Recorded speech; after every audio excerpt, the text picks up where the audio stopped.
Hello and welcome to the IES family. We're so excited that you're here.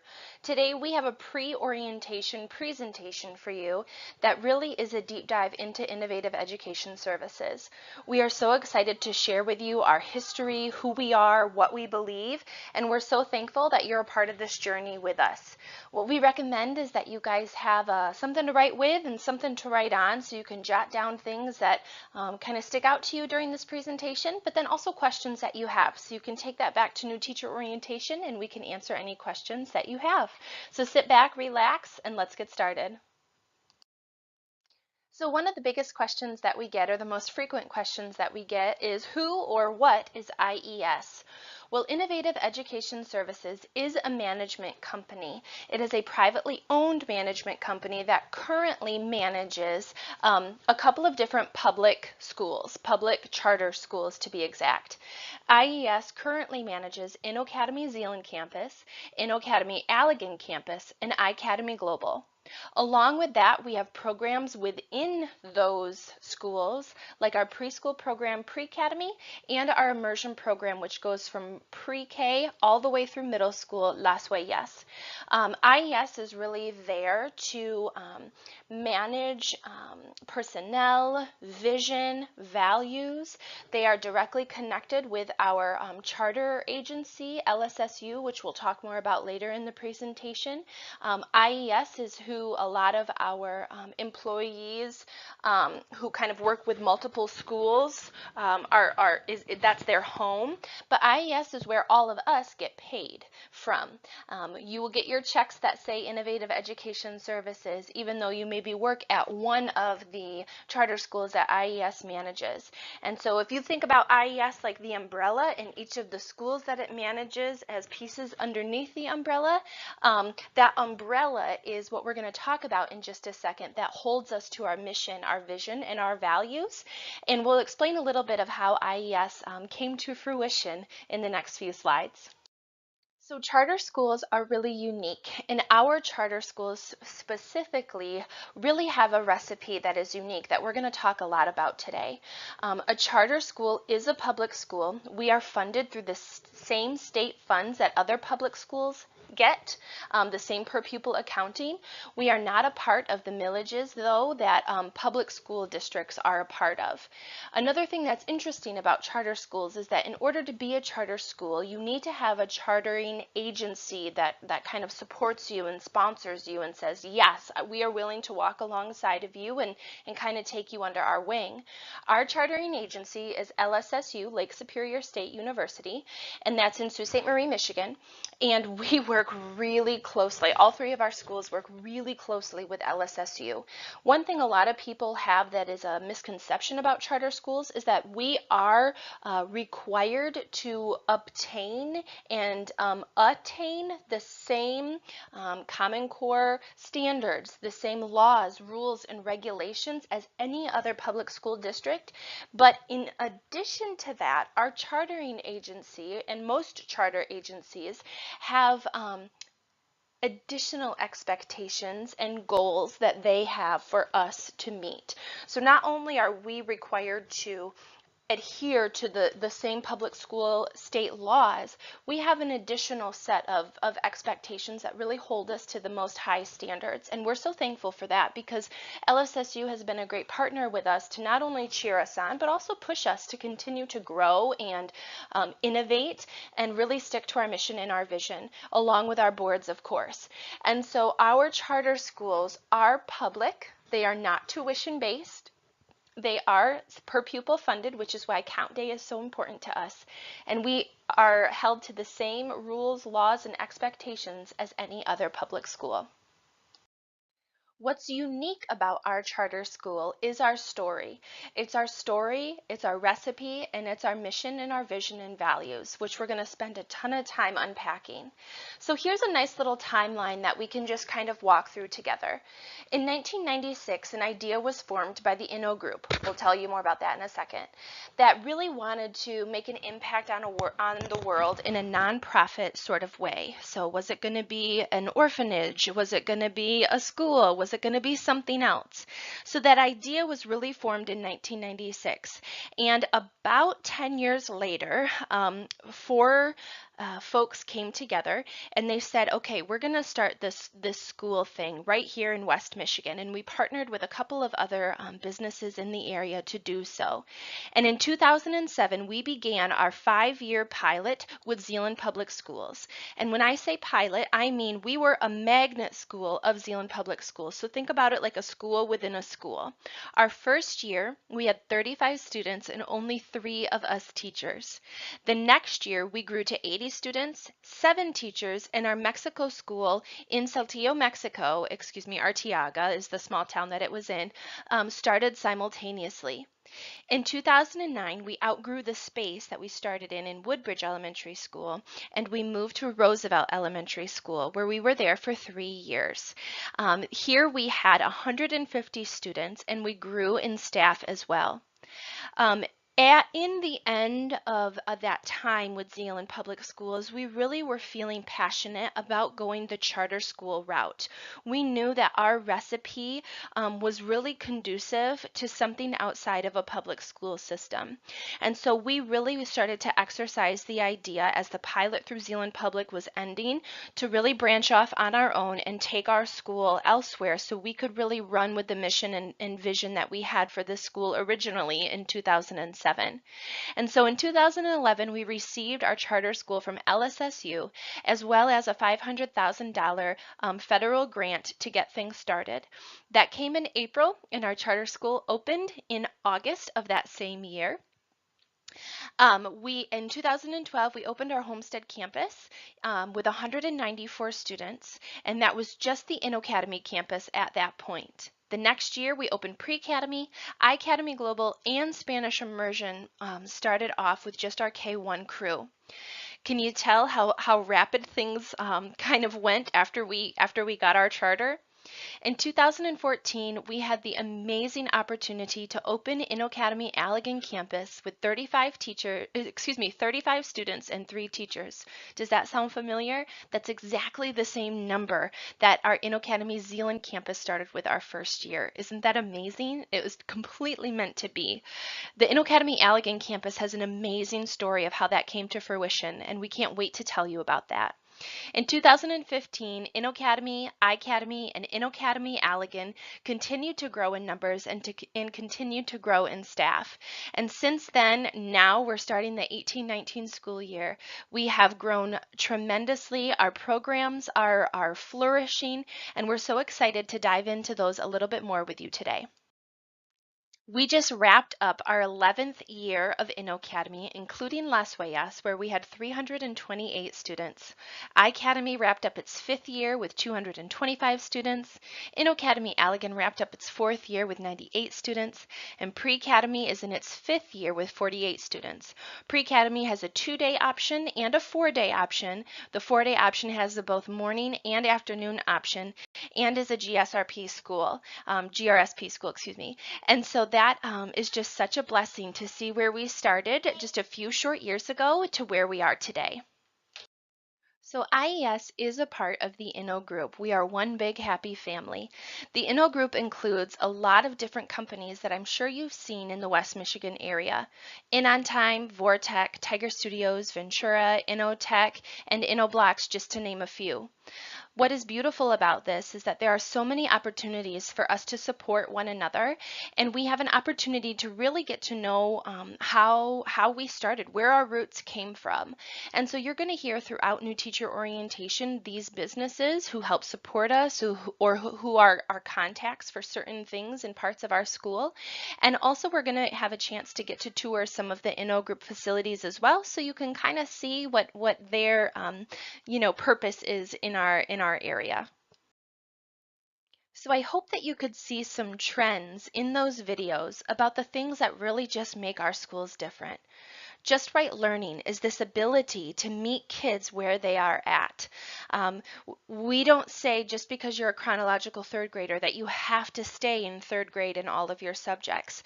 If you show us that you need something different or your level is in need of different support, we are committed to supporting you and your learner to ensure that they are in their just right spot. Stewardship is this ability to think outside of yourself and become really a citizen that is able to look at the world through other people's perspectives. And stewardship is something that is a part of a ton of different things that we do throughout our schools. Daily second language is just setting our students up for success. We know that a one language learner is just not um, something that is the norm around other parts of the world. And we want to give our students an upper hand when it comes to being a global citizen and having multiple languages that they're accustomed to. Career readiness and following your own path is something that we are just constantly excited about and pursuing for our students. Tons of different options, whether it's STEM or STEAM work, whether it's career exploration work, are available to our students. You're going to learn a little bit more about the 7 habits, which is a culture of leadership that we are founded on and we are committed to. Teacher-led is this ability to not have a top-down type of administration, but really spread out that administration to all who are involved so that we all have buy-in in the greater goals and picture of our schools. Global learning is connected to what we were talking about with stewardship when it comes to really creating citizens who are able to go out into the globe and make an impact, knowing that not just our perspective is the only perspective in the world. We do this through the balanced calendar, which gives kind of frequent breaks throughout the year and a shorter summer break to really work on attaining as much information as we can, but also creating a healthy balance when it comes to work and play. And every single one of these differences we live out in the real world through a variety of field experiences, starting in preschool and going worldwide in high school. And all of these things are what make IES schools different. Field experiences are something that we are just so passionate about here. From the very beginning of InnoAcademy, we knew that we wanted to take our kids, our learners, out into the world to not only make an impact wherever we go, but to be impacted wherever we go. We have gone to Mexico multiple times in different areas, led stewardship initiatives there, and really got to explore the beautiful culture. We've got international connections with Honduras. We've been to Guatemala, Dominican Republic. We have a great partnership with Haiti, and international travel is something that we believe is key for reciprocal learning for both students and teachers. Again, facilitating that global perspective.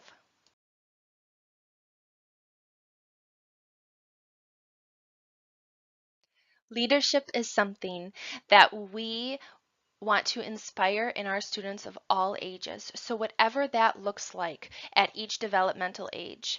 Not only that, but it is something that we are committed to modeling as teachers ourselves. So whether it's opening the coffee shop inside of our Homestead campus and students running it and working it, going abroad to teach English to other students, being a multi-age mentor to help younger friends with developmental or age-specific needs that they have, leadership to others, but then also leadership and accountability in ourselves is something that we practice every day. Being an advocate for yourself and for others, learning how to manage your time and stand up for others around you. Leadership is a huge piece of all IES schools. Trust is a foundational value at IES, and it's a tricky one and it's a powerful one because it requires high integrity, an intense amount of caring, alignment to one another, and extreme competency in what you're doing. It is the foundation of all of our relationships and all of our circumstances.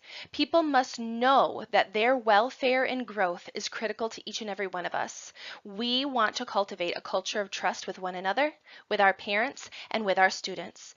We do this by sharing information, honoring our commitments, because guess what? Parents give us their children and we want to treat them as if they were our own. And that's a huge and wonderful responsibility. Humility is a trait of leadership that we believe in so strongly here at IES. There are no big shots. There are no top down. We lead simply and we lead humbly because we believe that it is our duty to serve others, serve our community, serve one another, serve our students, and serve our families. And all of this is grounded in humility. Service is exactly why we are here. We believe in sensational service to our families. Service is all about servanthood, right? Thinking outside of ourselves and extending that servicehood to our customers or our families. Children have unique gifts and needs, and we believe that we are called to support, acknowledge, and then grow those. It's our job to accommodate these unique needs, and it is in the biggest interest of our students and our organization to do so with humility and a smile. Risks is a word that you don't normally hear in education, or at least not frequently, but it's something that is right aligned with innovation. We take risks, not just risks to take risks, but calculated risk. We try things because we are a culture that does not fear failure. We want to make lots of mistakes, try to jump ditches and make sure we're not wandering around blindly, but we want to be a culture that inspires trying it, because even when we try, we're still learning. We are known here that you are pre-forgiven because we know that if our hearts are in the right place, our intent is always pure. So we are not a culture of permission, we are a culture of proposal. And we hope that that trust, that first thing that we talked about, is the foundation in order for this to take place. So of course learning is the value of any school, right? But here at IES, it's not just learning, it's continued learning, it's constant learning. It's pushing ourselves out of our comfort zone to ensure we are truly doing what is best for kids. We learn about a lot, and then we use it in our classroom. We are not constrained by time or calendar before we can implement something if we feel like it is the right thing to do for kids.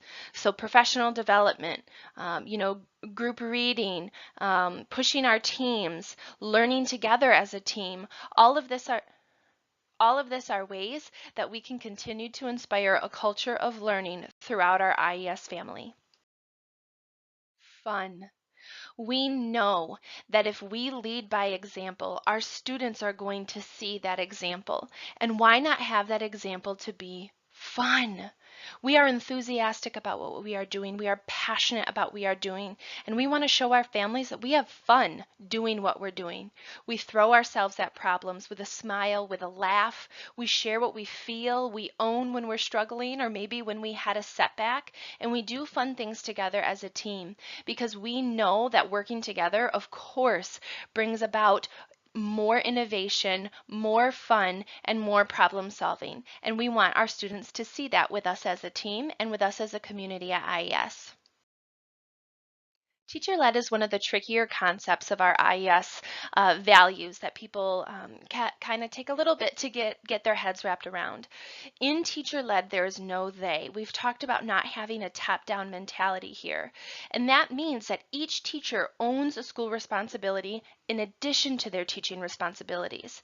So what we like to do here is practice what we preach with our students. We talk to our students about finding their just right spot, right?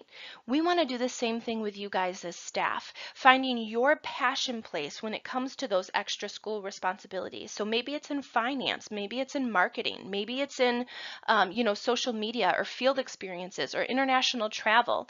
Those extra responsibilities are extra time and work, but we know that when we find something that is a passion place for us, it doesn't feel like that, right?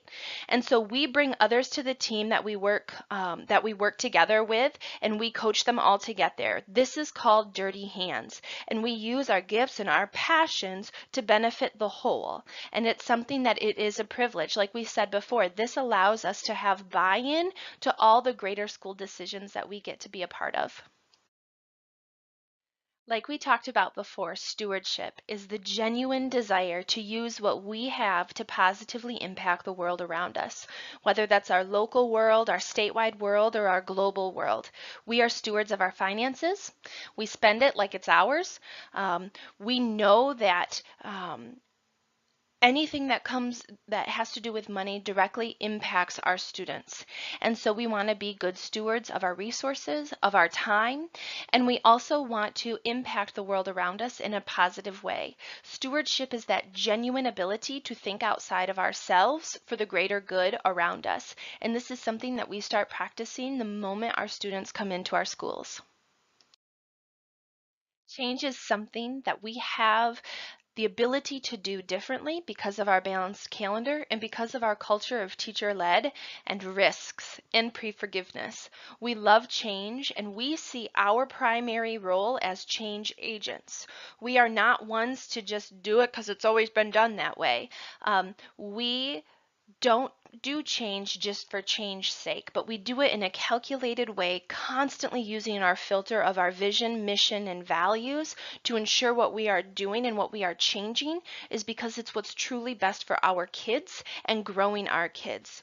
We are proud of how far we've come, but we also know that we're never going to be done growing and changing. It's a process that we are continually working on each and every year, and that, my friends, is super exciting. Now, with all of this great work comes a great need for balance. We believe that balance needs to be an essential component of our time as a staff member here at IES. We will balance faith, family, and hard work. We will hustle, push, reflect, challenge, work hard to get the job done, but ensure that we are doing what's good for our mind, body, and souls to balance that out. In coaching, we'll talk a lot about this with our coaches and our mentees to ensure that we have that balance outlet and hold each other accountable, knowing that a balanced person is able to work harder and a burnout one is not. Balance is essential for maintaining this innovative culture that we are cultivating here. Investment is huge with our communities that we impact. We don't just check the boxes around here. We invest in individuals through empowering, growing, honoring, and connecting with one another as a staff, with our students, and with our families. Parents are heavily involved in our schools in order to ensure that they and us are aligning to our vision, but then they also have a part of growing that culture of innovation as well. We love talking about the history and how far we've come. So below are a few highlights from our journey thus far, and there are only a few, but we really wanted to kind of give you guys a larger scope of the different things that we have been willing to take risks and try. So please, if you have any questions about any of this is a great time to jot those down and take them to New Teacher Orientation. Teacher-led is something we're really going to unpack further in New Teacher Orientation. So we want you to think about three things when it comes to teacher-led, okay? That idea of trust, the idea of collaboration, working together in a trustful, open, honest, collaborative way, and then the ability to try it, that leadership, to stand up and take something, underneath your own wing and run with it.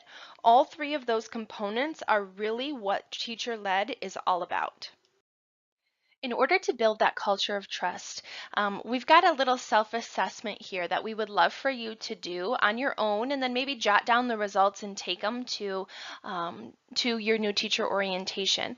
So we have, this culture of trust scale here, and I want you to kind of think about where you fall here. Are you closer to a 1? Are you closer to a 7? Where are you at when it comes to making decisions and running with it? Where are you at when it comes to other people making decisions and running with it? Do a little self-assessment here, and let's talk about that at New Teacher Orientation.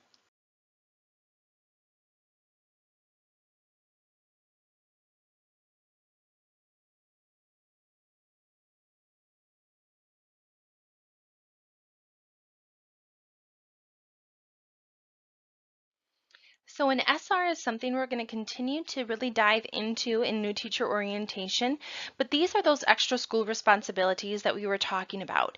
Here is where we all kind of take those pieces of what it takes to run a school, chop them up into little pieces, distribute them out to everybody so that we can work together for the good of the whole. It's like collaboration and teamwork at its finest. So just as important as what is an SR is what is not an SR. Anything during the normal school day is not an extra school responsibility. So things like classroom preparation, planning, parent meetings, classroom activities like field trips, one-time larger projects, those are just a part of the everyday responsibilities that it takes to be a teacher anywhere. We have many different SR teams that you can choose to be a part of. And again, we really want you to analyze what's your passion place? What unique gifts and talents do you have that can connect to one of these SR teams that can really serve the greater IES team? Is it in marketing or international field experiences? Is it facilities when it comes to building? Is it facilities when it comes to safety and security? Is it teacher evaluations and coaching? Is it the data? Is it school improvement? Is it parent volunteers and coordinating that? Is it alternative revenue and community partners like grants and other things in the area? Technology, social media? All of these are ways that we can kind of divide and conquer and really create the culture of innovation that we're inspiring to. So how much time am I going to spend on SRs? Every other Monday is an SR Monday where we get to meet after school and collaborate with our teams. In between those SR Mondays, we get to kind of take the projects that we have to work on and work on them however it makes sense to us. Time is spent in a varied way depending on your SR, depending on our busy and slow times, and we're going to dive into this even more tomorrow. Coaching is a huge piece of any collaborative community, right? And so I want you to think about your coach like your accountability partner, your go-to person, a person that you can talk to in confidence and that will help you grow and hold you accountable to those areas that you guys work on together. The coach should also help you with your individualized development plan, should help you plan your year and your goals as far as your professional goals, personal goals, SR goals. And so we really work together on a consistent basis to meet with one another and grow each other through those coaching sessions. So we meet to talk about celebrations and stuck-ons. We formulate action plans together. We implement those plans together. And then we talk about the evaluation process as well. So you're going to meet with your coach later today, and you guys are going to get to chat about what coaching looks like and kind of set up a time to meet on a consistent basis so that you can feel like you have that accountability go-to person in IES. So let's talk about the roles in order to make coaching reach the potential that it has. The role of your coach is to be a neutral sounding board. That coach is to be your trusted partner to assist you in both your professional and your personal growth. They're also a really integral part of your evaluation and feedback. We as coaches need to make sure that we are aware of the IDPs of each of our mentees and also help in facilitating growth in their short and long-term goals. As a mentee, your role is to come to meetings with topics to discuss, short-term goal ideas, evidence of implementation of strategies discussed in coaching. Your coach is on your evaluation team, but not evaluate but that's not to evaluate the items we talk about in confidence with one another. They are a part of your evaluation team that has other people a part of it. Frequency in meetings is really something that you and your coach are going to have a chance to talk about together. It's a valuable time spent. It is an investment that will help you grow professionally and personally. We recommend 2 times per month, but as you go through things and as needed, you and your coach can discuss that together. We do not have things perfected, and we probably never will. But what we do know is that we want to do what's best for kids. And a lot of people think that success looks like the thing on the first image here, right? Nice straight trajectory. But what success really does look like is messy and twists and turns and things that are unpredictable. And we are okay with that here at IES because we have those values of trust, humility, risks, and fun.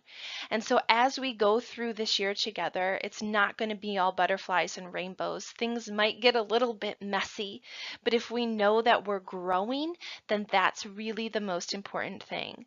So strap on your seatbelts and get ready for the ride because it's going to be a great year.